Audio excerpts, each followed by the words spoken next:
Eluru parliament నియోజకవర్గంలో Chintalapudi assembly నియోజకవర్గం YSR Congress party సమన్వయకర్త విజయరాజు గారి నాయకత్వంలో ఈరోజు పార్టీ కమిటీ నిర్మాణము, సంస్థాగతంగా పార్టీని ఏ విధంగా కమిటీలు వేయాలనే మీద విస్తృత స్థాయి సమావేశం జరిగింది.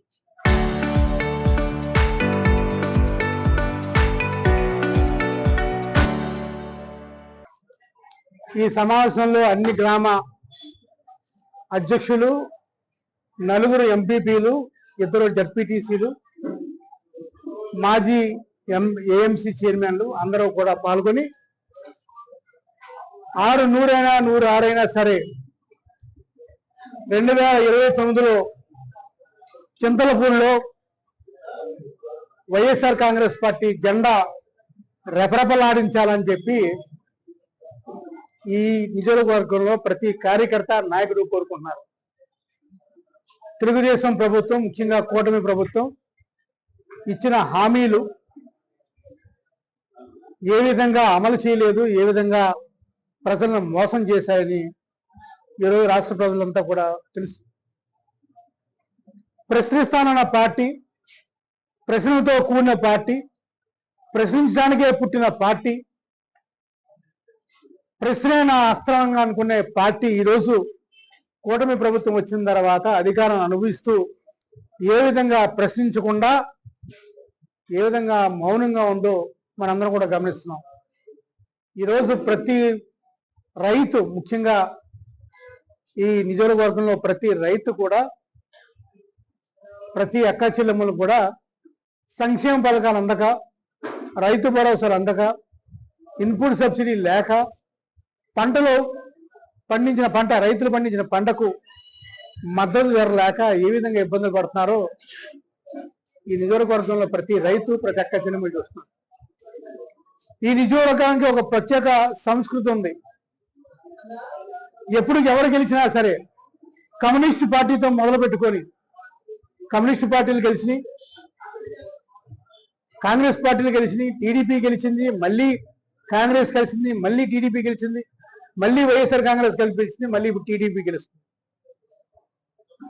ఇప్పుడు రేపొద్దున గెలవబోయేది కూడా వైఎస్ఆర్ కాంగ్రెస్ పార్టీ నియోజకవర్గంలో.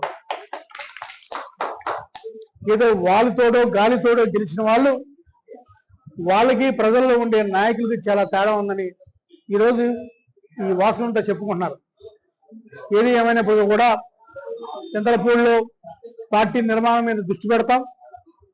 పార్టీ నిర్మాణంతో పాటు ఏదైతే ఇక్కడ రెడ్ బుక్ రాజ్యాంగం నడుస్తుందో దాన్ని కూడా అరికడతాం. తప్పకుండా ఈ నియోజకవర్గంలో వైఎస్ఆర్ కాంగ్రెస్ పార్టీ జెండా ఎగరచేయడానికి ఈ 4 మండల అధ్యక్షులు, అదేవిధంగా 2 ఎంపీపీలు, జడ్పీటీసీలు అందరూ కూడా నడుము కట్టారు. ఈరోజు గ్రామ స్థాయిలో నాయకులందరూ కూడా వచ్చారు. ఈ కమిటీ నిర్మాణం 2 రోజులు డేట్లు ఇచ్చాం. ఆ డేట్లో మొత్తం కమిటీ నిర్మాణం జరుగుతుంది. తప్పకుండా ప్రజల్లోకి వెళ్తాం. ప్రజల్లోకి వెళ్ళి నిజాన్ని ప్రజలకు తెలియజేస్తాం. ఏ విధంగా ఈ ప్రభుత్వం మోసం చేస్తుందని, అనేక విషయాల్లో మోసం చేశారు. ఈరోజు ఎవరు కూడా ఈ ప్రభుత్వం మీద సంతోషంగా లేరు.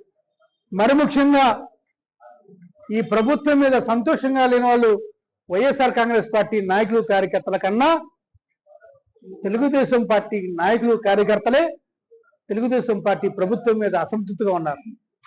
ఇంతటి తీవ్ర వ్యతిరేకత ఈ దేశంలో ఏ రాష్ట్ర ప్రభుత్వానికి రాలేదు. మరి ఈరోజు ఆ తెలుగుదేశం పార్టీ నాయకులే చెప్తున్నారు, వైఎస్ఆర్ కాంగ్రెస్ పార్టీ టైంలోనే బాగుంది, ప్రజలకి డబ్బులు అందేయి, బటన్ నొక్కితే డబ్బులు వచ్చేయి, రొటేషన్ ఉండేది, మనీ సర్క్యులేషన్ ఉండేది. ఈరోజు ఎవరి దగ్గర డబ్బులు లేవు. ఈరోజు ప్రతి ఒక్కరు కూడా వడ్డీ వ్యాపారం చేస్తున్నారు, ప్రజలను పీడిస్తున్నారని చెప్పి తెలుగుదేశం పార్టీ నాయకులే చెప్తున్నారు. మరి ఇటువంటి ప్రభుత్వాన్ని చరమగీతం పాడాలంటే మళ్ళీ వైఎస్ఆర్ కాంగ్రెస్ పార్టీ రావాలి, మళ్ళీ జగన్ గారి ప్రభుత్వం రావాలని కోరుకుంటూ ఈ నియోజకవర్గంలో పార్టీ నిర్మాణం మీద దృష్టి పెట్టాం. ప్రతి గ్రామంలో కూడా వైఎస్ఆర్ కాంగ్రెస్ పార్టీ రెపరెపలాడించేలా విధంగా చూస్తాం. అదేవిధంగా వచ్చే స్థానిక ఎన్నికల్లో ఈ చింతలపూడి నియోజకవర్గంలో ఎక్కువ స్థానాలు వైఎస్ఆర్ కాంగ్రెస్ పార్టీ కైవసం చేసుకునేలాగా ప్రణాళిక సృష్టిస్తా అని చెప్పి తెలియజేస్తాం. మన భుజస్కంధాల మీద పార్టీని యొక్క బాధ్యతలు మనం తీసుకోవాలి, తీసుకుని పార్టీని ముందుకు తీసుకెళ్ళాలి, పార్టీని విజయపదంలో నడిపించాలి, ప్రభుత్వాల వైఫల్యాలని అండగట్టాలి. Local to global news at your finger tips. మీ చేతిలో ఒక ఆయుధం. Download Raw TV app. Media legend Ravi Prakash is back.